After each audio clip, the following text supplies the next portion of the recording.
Hi friends, welcome back to our channel. இன்னைக்கு June 14 உலக இரத்த தான தினத்தை தான் நம்ம கொண்டாடிக்கிட்டு இருக்கிறோம். இந்த உலகத்துல இருக்கக்கூடிய எல்லாருமே ஏதோ ஒரு தனிப்பட்ட ஆற்றலை தன்னகத்தை கொண்டவர்களாக தான் நம்ம வாழ்ந்துட்டு இருக்கோம்.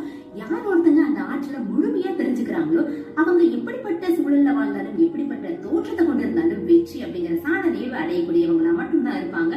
உயிரினங்களும் அதே மாதிரி இயற்கையும் ஏன் நம்ம கண்ணுக்கு புலப்படாத தோற்றத்துல இருக்கக்கூடிய இயற்கை கூட ஏதோ ஒரு ஆற்றலால தான் அது இயங்கிக்கிட்டு இருக்கு.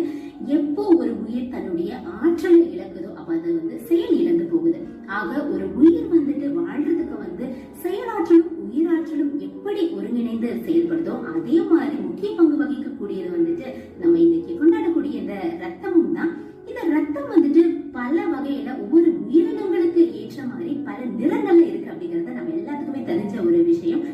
எந்த நிறம் இருந்தாலும் அவையாவும் ஒரே தரம் அன்றோ, இந்த நிறம் சிறிதென்றும் இவை ஏற்றமென்றும் சொல்லலாமோ அப்படின்னு நம்மளுடைய பாரதியாரினுடைய கூற்றின்படி இந்த காரணத்தினாலதான் ஜாதி மதம் இனம் அப்படின்னு எல்லா வேற்றுமையும் கடந்து தானத்திலேயே சிறந்த தானமா இந்த ரத்த தானம் அமைது. இந்த ரத்த தான தினத்தை ஒவ்வொரு வருஷமும் ஒவ்வொரு தீம்ல கொண்டாடுவோம். இந்த வருடம் எந்த கான்செப்ட நம்ம கொண்டாடுறோம் அப்படின்னா 20 வருஷமா நம்ம இந்த பிளட் டொனேஷன் டே நம்ம செலிப்ரேட் பண்ணிட்டு இருக்கோம்.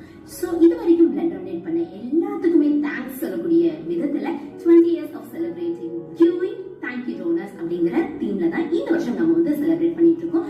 ரத்த தானத்தினுடைய முக்கியத்துவத்தை அறிவிக்கிறதுக்காகவும் யாரெல்லாம் பிளட் டொனேட் பண்றாங்களோ அவங்கள பாராட்டக்கூடிய விதத்திலையும் அவங்களை கௌரவிக்கக்கூடிய விதத்திலையுமே இந்த தினத்தை நம்ம கொண்டாடிக்கிட்டு இருக்கிறோம். சோ எல்லாத்துக்குமே உலக ரத்த தான தின நல்வாழ்த்துக்களை தெரிவித்துக் கொண்டு